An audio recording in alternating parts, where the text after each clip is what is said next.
Good morning class. अच्छा, तो हम लोग पढ़ रहे थे तत्वों के आवर्ती गुण के बारे में। ठीक है, हम लोगों ने 2 गुण के बारे में पढ़ा था। पहला था उसमें संयोजकता और सेकंड था परमाणु का आकार, है ना। तो आज हम लोग तीसरे गुण के बारे में पढ़ने वाले हैं, जिसमें है धात्विक और अधात्विक गुण। ठीक है, metallic and non metallic properties. ठीक है, तो चलिए स्टार्ट करते हैं। तीसरा क्या है?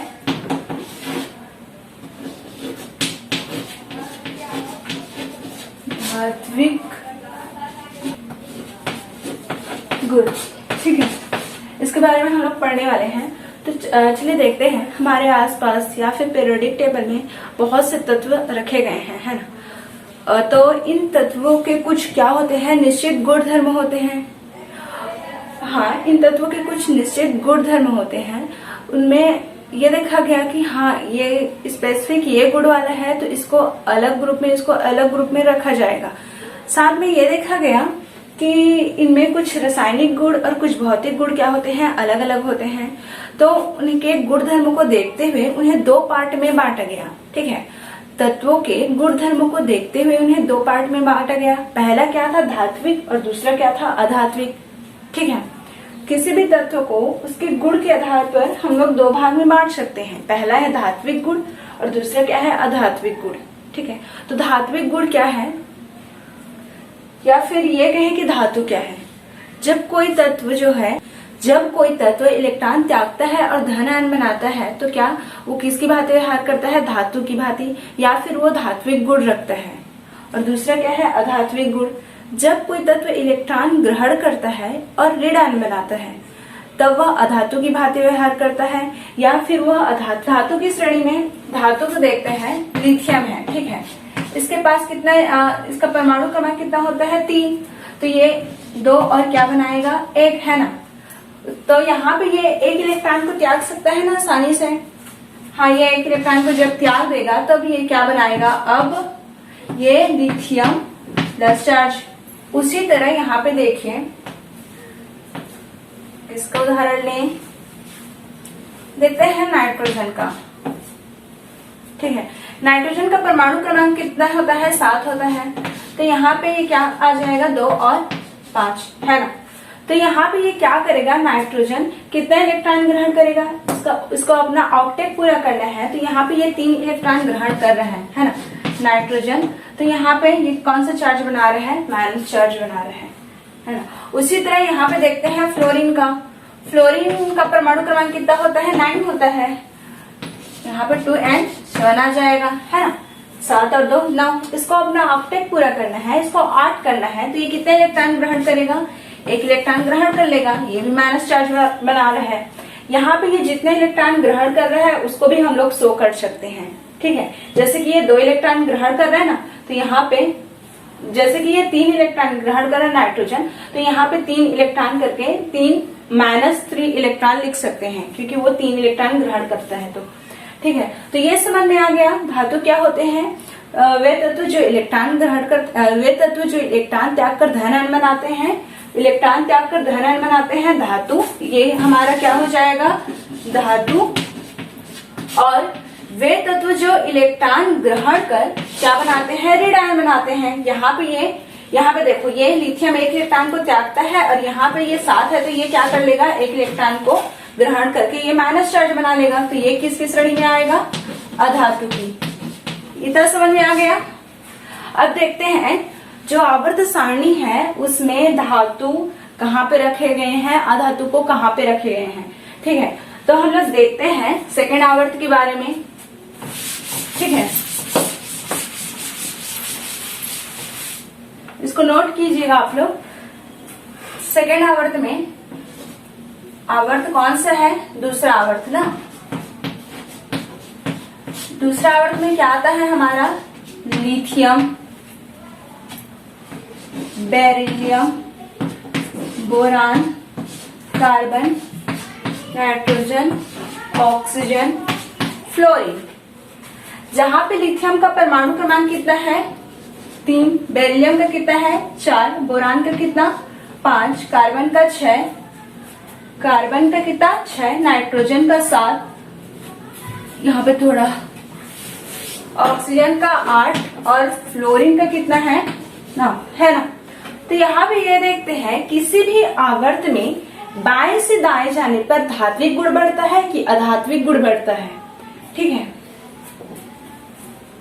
तो यहाँ पर अगर इसका इलेक्ट्रॉनिक विन्यास देखें तो लिथियम का क्या हो जाएगा, 2 और 1 हो जाएगा। बेरिलियम का देखें तो यहाँ पे इलेक्ट्रॉनिक विन्यास 2 और क्या हो जाएगा, 2 हो जाएगा। बोरान का क्या हो जाएगा, 2 और 3 हो जाएगा। कार्बन का कितना हो जाएगा इलेक्ट्रॉनिक विन्यास, 2 और 4। नाइट्रोजन का कितना, 2 और अभी देखे थे इसको 5। ऑक्सीजन का कितना, 2 और 6। फ्लोरीन को भी देखे थे, इसका कितना हो जाएगा, 2 और 7, ठीक है। तो हम लोग यहाँ पे देखो बाएं से किसी भी आवर्त में, आवर्त मतलब बाएं से दाएं ना, किसी भी आवर्त में बाएं से दाएं जाने पर क्या होता है, लिथियम जिसका परमाणु क्रमांक 3 है, यहाँ पे 1 इलेक्ट्रॉन है, ठीक है। तो ये 1 इलेक्ट्रॉन को ग्रहण करेगा कि ये 7 इलेक्ट्रॉन ग्रहण करेगा, सॉरी, लिथियम 1 इलेक्ट्रॉन त्यागेगा या फिर 7 इलेक्ट्रॉन को ग्रहण करेगा। अच्छा, ये ऐसा क्यों कर रहा है, जैसा है वैसा ही क्यों नहीं है, या तो इलेक्ट्रॉन को त्याग रहा है या तो इलेक्ट्रॉन को ग्रहण क्यों कर रहा है, क्योंकि यहाँ पे जितने भी तत्व हैं वो अक्रिय गैस जैसा व्यवहार करना चाहते हैं। यहाँ पे जितने भी तत्व होते हैं वे कैसा व्यवहार करना चाहते हैं, अक्रिय गैस जैसा। अब अक्रिय गैस क्या है, अक्रिय गैस है हमारा helium, neon, argon, krypton, xenon and radon, है ना। यह है हमारा अक्रिय गैस। तो यहाँ पे जितने तत्व होते हैं ना, जितने भी तत्व होते हैं वे अपने मतलब अपने नजदीक में, अपने पास वाले अक्रिय गैस जैसा व्यवहार करना चाहते हैं। सबसे पहला क्या आता है हमारा, हाइड्रोजन। हाइड्रोजन के बाद क्या आता है, हीलियम। हीलियम क्या है, एक अक्रिय गैस है। तो यहाँ पे हाइड्रोजन किसकी तरह व्यवहार करना चाहता है, हीलियम की तरह।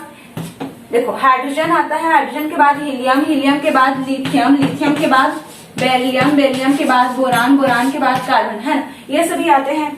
यहाँ पे है हमारा हीलियम अक्रिय गैस। तो यहाँ पे हाइड्रोजन अपने नजदीक वाले, अपने पास वाले अक्रिय गैस जैसा व्यवहार करना चाहते हैं। मतलब ये हीलियम, हाइड्रोजन जो है मतलब इसमें परमाणु क्रमांक कितना होता है, 1 है, तो इसको 2 बनाना चाहता है। लिथियम जिसका परमाणु क्रमांक 3 है, 2 और 1 होता है, तो ये भी 1 इलेक्ट्रॉन को त्याग कर हीलियम जैसा यहाँ पे 2 मतलब परमाणु रखना चाहता है, मतलब इलेक्ट्रॉन रखना चाहता है। बेरिलियम जिसका परमाणु क्रमांक क्या होता है, 2 परमाणु क्रमांक 4 होता है, 2 और 2 इलेक्ट्रॉन शो करता है, तो ये भी अपना 2 इलेक्ट्रॉन देकर हीलियम जैसे व्यवहार करना चाहता है। बोरान भी सेम वैसे ही है, हीलियम जैसे व्यवहार करना चाहता है। कार्बन ऐसा नहीं है, कार्बन के बारे में बाद में देखते हैं क्योंकि वो साझेदारी करता है ना।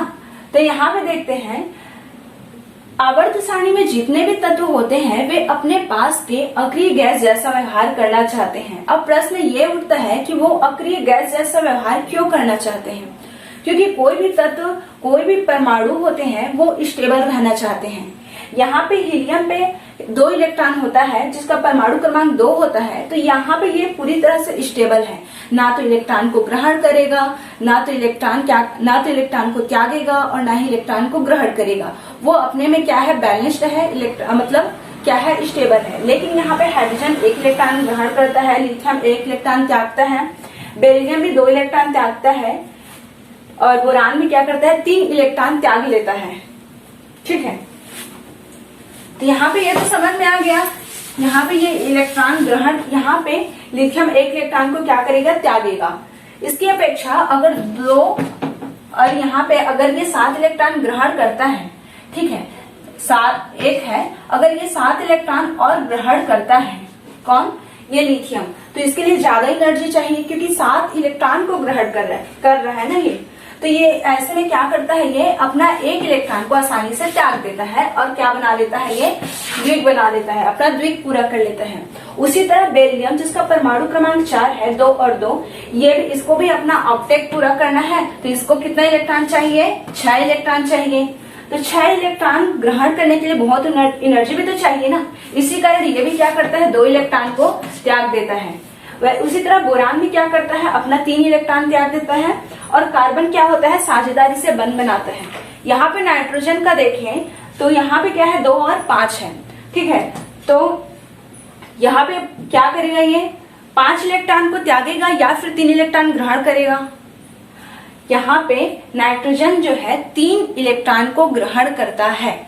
यहाँ पे ये 5 इलेक्ट्रॉन को त्याग नहीं सकता ना, त्याग नहीं सकता है, लेकिन उसके लिए क्या हायर एनर्जी की भी तो चाहिए ना। तो इसी कारण ये क्या करता है, ये अपना 3 इलेक्ट्रॉन को त्याग देता है। उसी तरह यहाँ पे ऑक्सीजन जिसका अंतिम कक्ष में कितने इलेक्ट्रॉन 6 हैं, ये भी 2 इलेक्ट्रॉन को क्या करेगा, ग्रहण करेगा। फ्लोरीन इसका तो पता ही है हमें, ये क्या करता है 1 इलेक्ट्रॉन को ग्रहण कर लेता है। तो यहाँ पे देखिए, यहाँ पे लिथियम, बेरिलियम, बोरान, मतलब परमाणु क्रमांक 5 तक, परमाणु क्रमांक 5 में जितने भी तत्व आते हैं वे अपना क्या पूरा करते हैं, द्विक पूरा करते हैं। द्विक, परमाणु क्रमांक 5 तक जितने भी तत्व आते हैं वे अपना द्विक पूरा करते हैं, क्योंकि इनके पास में मतलब इनके नजदीक में कौन सा अक्रिय गैस आता है, हीलियम। इसी कारण ये हीलियम जैसा व्यवहार करते हैं। उसके बाद कार्बन से बाद जितने भी तत्व आते हैं वे अपना ऑक्टेट पूरा करते हैं, ठीक है, क्योंकि ये किसकी तरह व्यवहार करना चाहते हैं, नियान की तरह। इनके नजदीक में यहाँ पे आ जाता है आपका नियान, है ना। इनके नजदीक में कौन सा अक्रिय गैस है, नियान है। और इन मतलब बोरान तक के जो एलिमेंट हैं उनके नजदीक में कौन सा एलिमेंट आता है, अक्रिय गैस आता है, हीलियम, ठीक है। तो वो अपने नजदीक में जितने भी अक्रिय गैस होते हैं उनकी तरह व्यवहार करते हैं। और साथ में ये भी याद रखना कि बोरान तक जितने भी तत्व आते हैं वे अपना क्या पूरा करते हैं, द्विक पूरा करते हैं। तो हमने देखा यहाँ पे लिथियम 1 इलेक्ट्रॉन त्यागता है, बेरिलियम 2 इलेक्ट्रॉन त्याग रहा है। लिथियम 1 इलेक्ट्रॉन त्याग रहा है तो किसकी तरह व्यवहार करेगा, धातु की तरह। बेरिलियम 2 इलेक्ट्रॉन त्याग रहा है तो किसकी तरह व्यवहार करेगा, धातु की तरह। यहाँ पे देखो बोरान भी अपना 3 इलेक्ट्रॉन त्याग रहा है तो किसकी तरह व्यवहार करेगा, धातु की तरह। तो यहाँ पे देखना, उसके बाद यहाँ जैसे नाइट्रोजन, ऑक्सीजन, फ्लोरीन ये क्या करते हैं, अधातु की तरह व्यवहार करेंगे, क्योंकि यहाँ पे नाइट्रोजन 3 इलेक्ट्रॉन को ग्रहण करता है, ऑक्सीजन 2 इलेक्ट्रॉन ग्रहण कर रहा है, फ्लोरीन 1 इलेक्ट्रॉन ग्रहण कर रहा है। तो अब ये किसकी तरह व्यवहार कर रहे हैं, अधातु की तरह। तो याद रखना, किसी भी आवर्त में बाएं से दाएं जाने पर क्या होता है, धात्विक गुण कम होता है और अधात्विक गुण बढ़ता है। किसी भी आवर्त में बाएं से दाएं जाने पर, जैसे बाएं से दाएं जा रहे हैं ना, दाएं जा रहे हैं तो धात्विक गुण क्या हो रहा है, कम हो रहा है। और ये किसकी तरह व्यवहार कर रहे हैं, धातु की तरह। तो इसको याद रखना, किसी भी आवर्त में बाएं से दाएं जाते हैं तो उसमें धात्विक गुण कम होता है और अधात्विक गुण क्या होता है, बढ़ता जाता है, ठीक है। और ये भी याद रखना, किसी भी समूह में ऊपर से नीचे आने पर धात्विक गुण क्या होता है, बढ़ता है, और अधात्विक गुण क्या होता है, कम होता है। आई होप ये आपको समझ में आया होगा, धात्विक और अधात्विक गुण। इसको आप लोग एक बार फिर से देखना। अब चलिए आगे बढ़ते हैं। अगला क्या है हमारा, धात्विक गुण के बाद क्या है, आयनन ऊर्जा, आयनाइजेशन एनर्जी, ठीक है, उसको देखते हैं।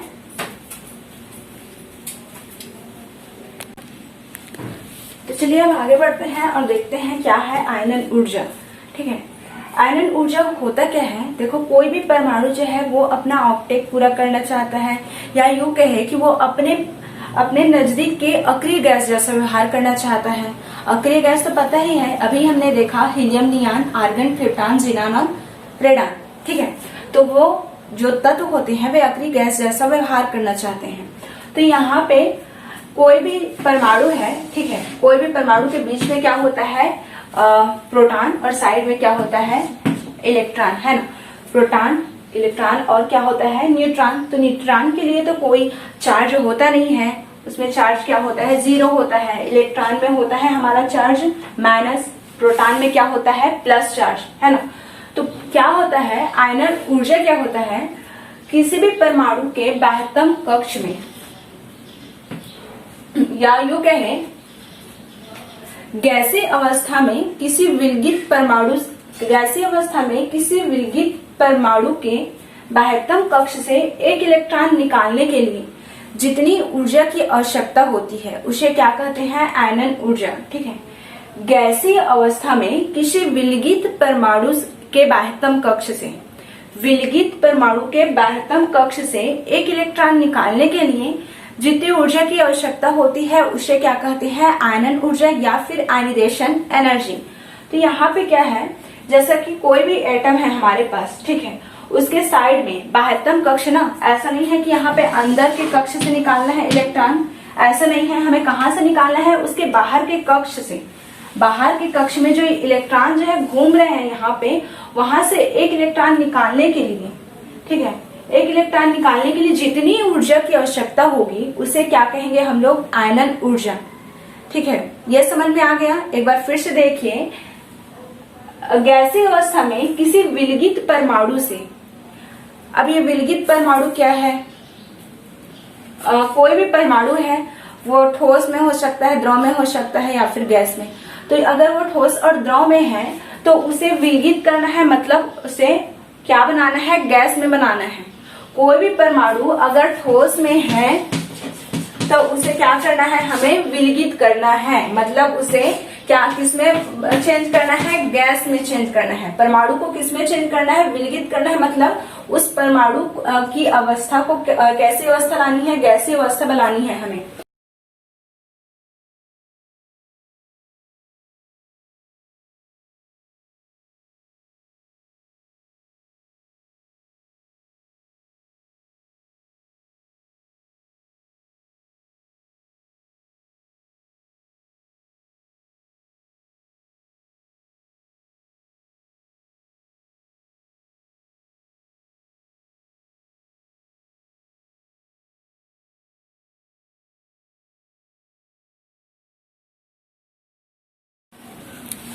तो हम लोग देख रहे थे आयनन ऊर्जा की परिभाषा में, किसी विलगित परमाणु से एक इलेक्ट्रॉन निकालने के लिए जितनी ऊर्जा की आवश्यकता होती है उसे क्या कहते हैं, आयनाइजेशन एनर्जी या फिर आयनन ऊर्जा।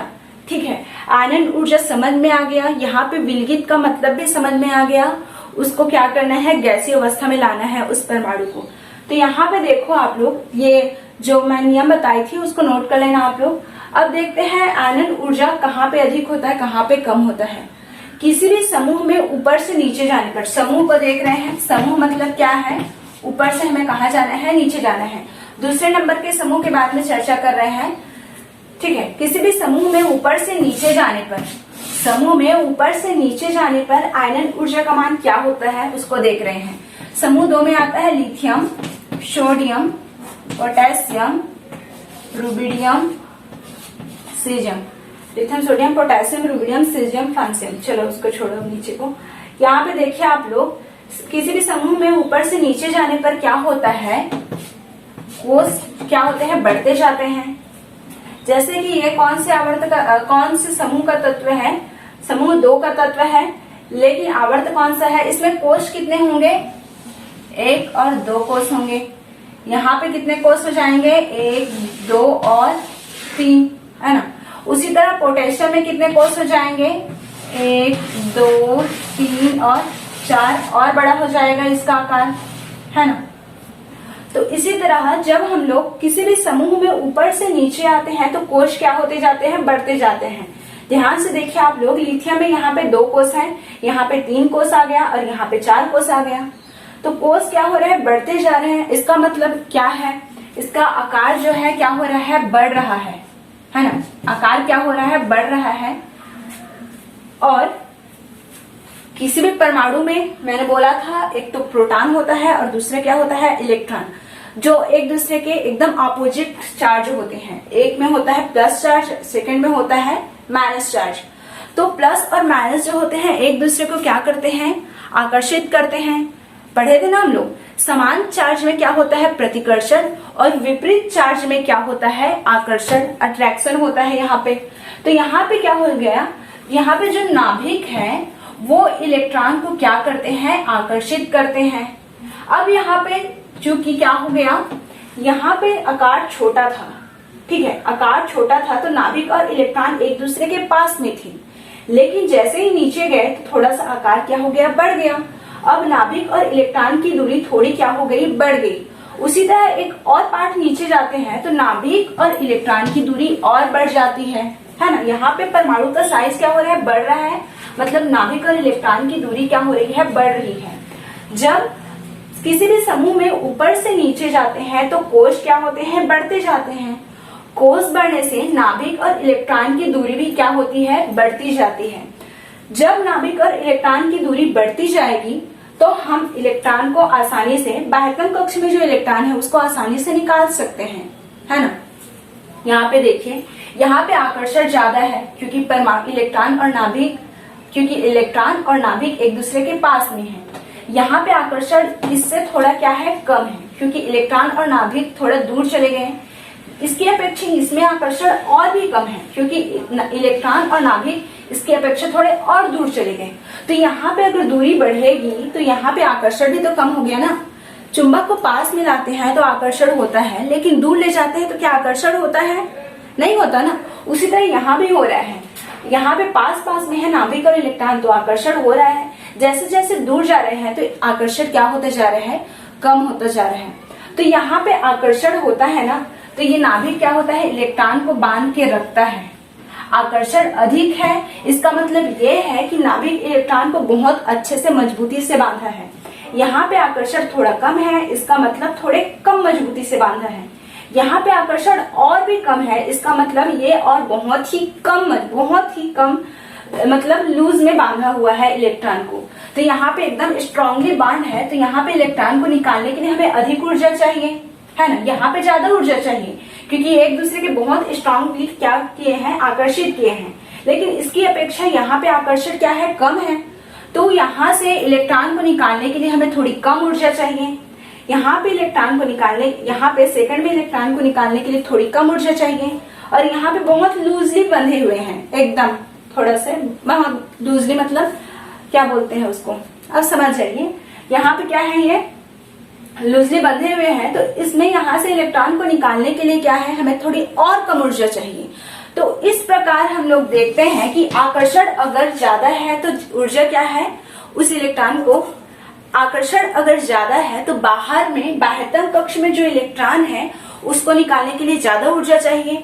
अगर आकर्षण कम है किसके बीच, नाभिक और इलेक्ट्रॉन के बीच, तो उसके बाह्यतम कक्ष से इलेक्ट्रॉन को निकालने के लिए कम ऊर्जा चाहिए। सिंपल सा लॉजिक है। आकर्षण ज्यादा है तो बाह्यतम कक्ष से इलेक्ट्रॉन निकालने के लिए ज्यादा ऊर्जा। अगर आकर्षण कम है तो बाह्यतम कक्ष से हम लोग आसानी से इलेक्ट्रॉन को निकाल सकते हैं, उसके लिए कम एनर्जी चाहिए। तो इस तरह हम लोग देखते हैं आयनन ऊर्जा क्या है। अभी हमने देखा बाह्यतम कक्ष से, किसी गैसीय विद्युत के परमाणु में बाह्यतम कक्ष से एक इलेक्ट्रॉन निकालने के लिए जितनी ऊर्जा की आवश्यकता होती है, तो अगर समूह में ऊपर से नीचे जाते हैं तो कोष क्या होते जाते हैं, बढ़ते जाते हैं। या यूं कहें, नाभिक और इलेक्ट्रॉन के बीच आकर्षण क्या होता है, कम होता जाता है। समूह में ऊपर से नीचे जाने पर नाभिक और इलेक्ट्रॉन के बीच आकर्षण क्या होता है, कम होता जाता है।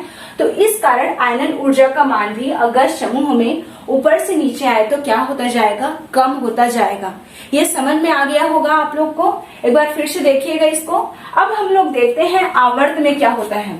हमने देखा आयनन ऊर्जा का मान समूह में ऊपर से नीचे आने पर क्या होता है, कम होता है। यहाँ पे लिख देती हूँ मैं,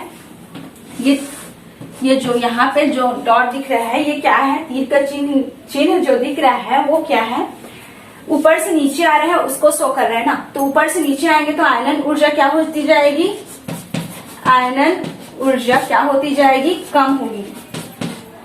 ये आयनन ऊर्जा है। ऊपर से नीचे जाएंगे तो आयनन ऊर्जा क्या होगी, कम। अब देखते हैं आवर्त में क्या होता है। ये तो समूह की बात होगी, ऊपर से नीचे मतलब समूह। अब ये देखेंगे कि आवर्त में होता क्या है। इसको एक बार देख लीजिए आप लोग। अब इसमें भी क्या देखना, चलो आगे देखते हैं।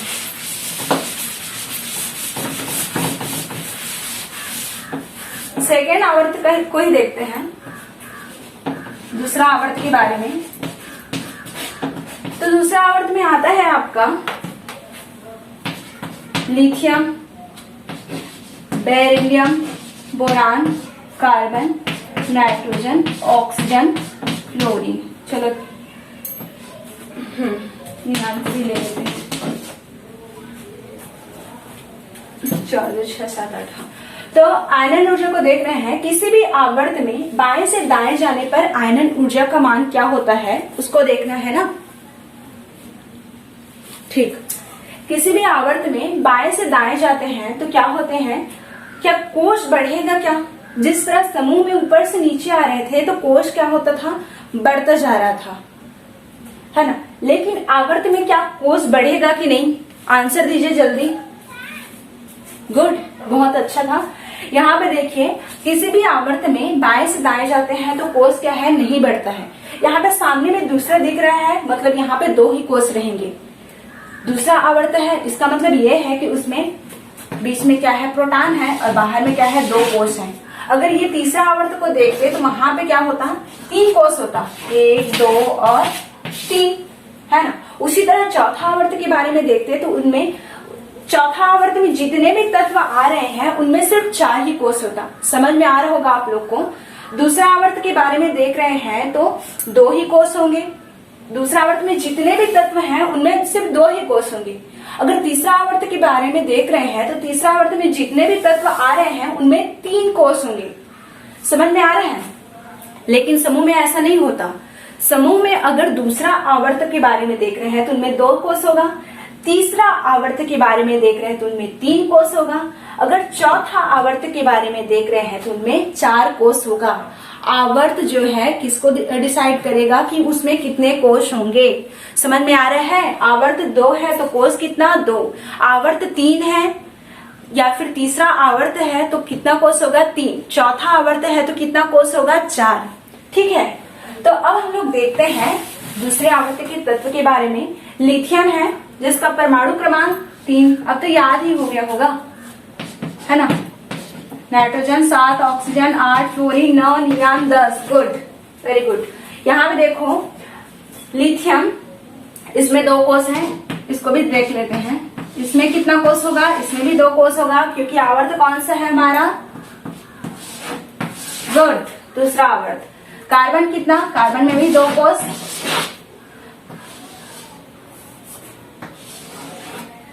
अब यहाँ पे देखो, क्या आवर्त में बाएं से दाएं जाने पर परमाणु का आकार बढ़ेगा? बिल्कुल नहीं। क्यों? क्योंकि कोस तो भाई सेम है। कोस तो क्या है, 2 ही है। परमाणु का साइज बढ़ रहा है क्या? कोस तो 2 है। क्या 2 कोस से 3 कोस हो रहा है? यहाँ पर भी 2 ही कोस होंगे। परमाणु का आकार नहीं बढ़ेगा। कब आवर्त में बाएं से दाएं जाते हैं तो परमाणु का आकार नहीं बढ़ता है, क्योंकि कोस क्या है, 2 ही है। मतलब कोस क्या होते हैं, बिल्कुल बढ़ते नहीं है। तो यहाँ पे देखो, लेकिन क्या बढ़ता है, यहाँ पे कुछ तो होता होगा ना। यहाँ पे देखो परमाणु क्रमांक बढ़ रहा है, परमाणु क्रमांक बढ़ रहा है ना। तो परमाणु क्रमांक किसको बताता है? किसी भी तत्व का परमाणु क्रमांक जो होता है प्रोटॉन की संख्या को डिनोट करता है। किसी भी तत्व का जो परमाणु क्रमांक होता है किसको डिनोट करता है? प्रोटॉन की संख्या को। प्रोटॉन की संख्या, प्रोटॉन का चार्ज कौन सा होता है? अभी देखा हमने, प्रोटॉन में प्लस चार्ज और इलेक्ट्रॉन के लिए माइनस चार्ज। तो इसका मतलब ये है कि प्रोटॉन की संख्या, परमाणु क्रमांक 3 है, इसका मतलब प्रोटॉन की संख्या कितनी है यहाँ पे, 1, 2 और 3। प्रोटॉन की संख्या 4 है, इसका मतलब कितना प्रोटॉन है, 4। समझ में आ रहा है। प्रोटॉन की संख्या, परमाणु क्रमांक 5, मतलब यहाँ पे कितना हो गया, 5। प्रोटॉन की संख्या क्या होती है, बढ़ती जा रही है। यहाँ पे कितना है, कार्बन में परमाणु क्रमांक 6 है, तो प्रोटॉन की संख्या कितनी हो गई यहाँ पे, प्रोटॉन की संख्या। नाभिक में जो चार्ज है हमारा, प्रोटॉन है, वो क्या हो रहा है, बढ़ रहा है। तो यहाँ पे देखिए आप लोग, आकार तो सेम है, लेकिन चार्ज क्या हो रहा है, जो बीच में जो प्रोटॉन है वो क्या हो रहा है, बढ़ रहे हैं। तो यहाँ पे अगर बीच का आकार इतना है, ठीक है, और यहाँ पे बीच का आकार इतना हो गया, यहाँ पे और पूरा इतना हो गया, यहाँ पे और कितना, इतना हो गया। तो यहाँ पे देखो साइज क्या होता जाएगा, छोटा होता जाएगा। किसी भी आवर्त में बाएं से दाएं जाते हैं तो नाभिक पर चार्ज क्या होता है, नाभिक पर जो प्लस चार्ज होता है वो बढ़ते जाते हैं, प्लस चार्ज बढ़ते जाते हैं, जिस कारण नाभिक और बाह्यतम कक्ष की दूरी भी, या फिर यूं कहे परमाणु त्रिज्या क्या होती जाती है, कम होती जाती है। किसी भी आवर्त में बाएं से दाएं जाते हैं तो नाभिक पर चार्ज क्या होता जाता है, बढ़ता जाता है। नाभिक पर चार्ज बढ़ता जाता है, जिस कारण परमाणु त्रिज्या क्या होती जाती है, कम होती जाती है। यहाँ पे मैं लिख देती हूँ परमाणुवीय, गलत लिखा गया क्या, एटॉमिक रेडियस लिख देती हूँ।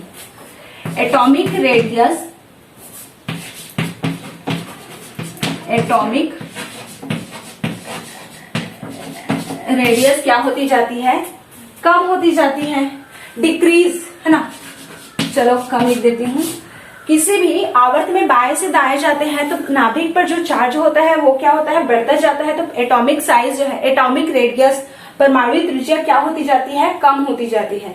परमाणु त्रिज्या कम हो रही है, इसका मतलब यहाँ पे आकर्षण क्या होगा, यहाँ पे परमाणु त्रिज्या अधिक है, यहाँ पे उससे थोड़ी कम, यहाँ पे उससे भी थोड़ी कम, यहाँ पे और ही कम।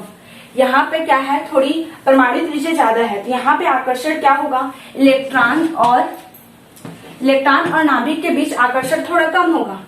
यहाँ पे क्या हो गया, परमाणु त्रिज्या थोड़ी और कम हो गई, तो यहाँ पे आकर्षण क्या हो जाएगा, थोड़ा और अधिक होगा। यहाँ पे परमाणु त्रिज्या और कम हो गई, और छोटी हो गई, तो यहाँ पे आकर्षण और ही ज्यादा होगा। और इसकी अपेक्षा यहाँ पे देखें तो यहाँ पे एटॉमिक प्रोटॉन की संख्या 6 हो गई, तो यहाँ पे आकर्षण क्या होता जाएगा, और ही अधिक होगा। बाएं से दाएं जाने पर एटॉमिक रेडियस, परमाणु त्रिज्या क्या होती है, कम होती जाती है। तो नाभिक और इलेक्ट्रॉन के बीच आकर्षण क्या होता जाता है, बढ़ता जाता है। ठीक, हाँ ठीक। तो एटॉमिक रेडियस क्या होता है, कम होता जाता है, और नाभिक और इलेक्ट्रॉन के बीच आकर्षण क्या होता जा रहा है, बढ़ता जा रहा है। तो इस कारण आयनन ऊर्जा का मान भी क्या होगा, बढ़ेगा कि कम बढ़ेगा कि घटेगा, जल्दी से आंसर दो। हाँ गुड, यहाँ पे क्या हो जाएगा, आयनन ऊर्जा का मान क्या होगा, बढ़ेगा। यहाँ पे आयनन ऊर्जा, बाएं से दाएं जाएंगे तो आयनन ऊर्जा का मान क्या होगा, इसको अच्छे से याद रखना, बाएं से दाएं जाने पर आयनन ऊर्जा का मान बढ़ेगा। ठीक है, आयनन ऊर्जा का मान बढ़ेगा क्योंकि यहाँ पे क्या हो रही है, दूरी कम हो रही है। नाभिक और इलेक्ट्रॉन क्या हो रहे हैं, पास पास आ रहे हैं, है ना। तो नाभिक और इलेक्ट्रॉन पास पास आएंगे तो आकर्षण ज्यादा होगा, है ना। आकर्षण अगर ज्यादा होगा तो बाहर में जो इलेक्ट्रॉन है उसको निकालने के लिए हमें क्या, ज्यादा एनर्जी चाहिए ना। इस कारण यहाँ पे बाएं से दाएं जाते हैं तो आयनन ऊर्जा का मान क्या होता है, बढ़ता जाता है। एक बार अच्छे से इसको पढ़िएगा, बहुत इंपॉर्टेंट है ये। ठीक है, ये समझ में आ गया। अभी नहीं आया होगा तो बाद में एक बार फिर से देख लीजिएगा। चलिए आगे बढ़ते हैं। तो यहाँ पे देखिए आयनन ऊर्जा, इसको पढ़े हैं, एक बार देख लीजिए। समूह में जाने पर आयनन ऊर्जा का मान क्या होगा, समूह में जाने पर आयनन ऊर्जा का मान कम होगा, आवर्त में जाने पर आयनन ऊर्जा का मान क्या होगा, बढ़ेगा। ठीक है, अब आगे देखते हैं हम लोग, क्या देखेंगे, इलेक्ट्रॉन बंधुता, इलेक्ट्रॉन एफिनिटी। ठीक है, इलेक्ट्रॉन एफिनिटी क्या है उसको देखना है हमें। ठीक,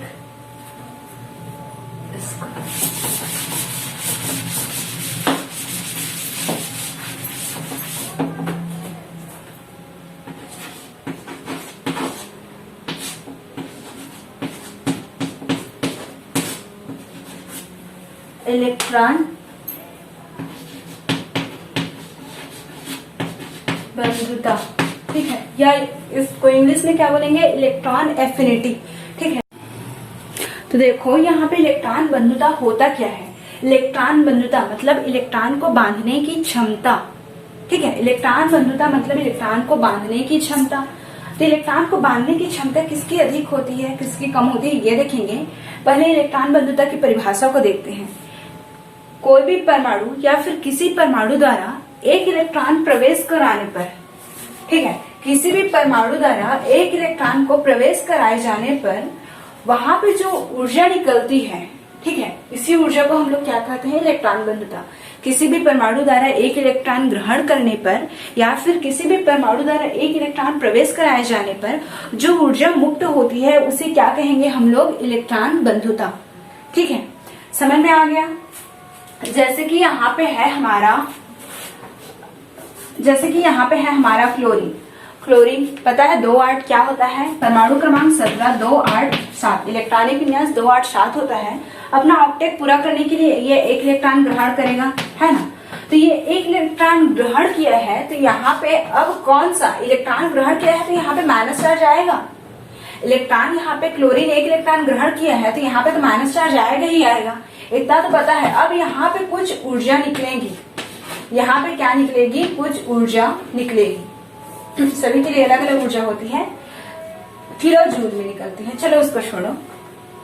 यहाँ पे क्या होता है, किसी भी परमाणु द्वारा इलेक्ट्रॉन ग्रहण करने पर या फिर किसी भी परमाणु द्वारा इलेक्ट्रॉन, किसी भी परमाणु में एक इलेक्ट्रॉन प्रवेश कराने पर जो यहाँ पे ऊर्जा निकलेगी, ठीक है, यहाँ पे जो ऊर्जा निकलेगी तो उसे क्या कहेंगे, इलेक्ट्रॉन बंधुता। समझ में आ गया? बहुत सिंपल है। किसी भी परमाणु द्वारा इलेक्ट्रॉन ग्रहण करने पर, किसी भी परमाणु द्वारा इलेक्ट्रॉन प्रवेश कराने पर जो ऊर्जा मुक्त होती है तो इस निकली हुई ऊर्जा को ही क्या कहेंगे, इलेक्ट्रॉन बंधुता कहेंगे। जैसा क्लोरीन एक इलेक्ट्रॉन को ग्रहण करता है तो यहाँ पे क्या होगा, यहाँ पे कुछ ऊर्जा निकलेगा, 398 किलो जूल या फिर कुछ भी जितना भी हो ऊर्जा निकलेगा। तो यहाँ पे मान लेते हैं ए ऊर्जा निकली है, 1 किलो जूल ऊर्जा निकली है। तो यही 1 किलो जूल जो ऊर्जा है मान लिए हैं, तो यही 1 किलो जूल जो ऊर्जा है उसी को ही क्या कहेंगे, इलेक्ट्रॉन बंधुता कहेंगे। ठीक है।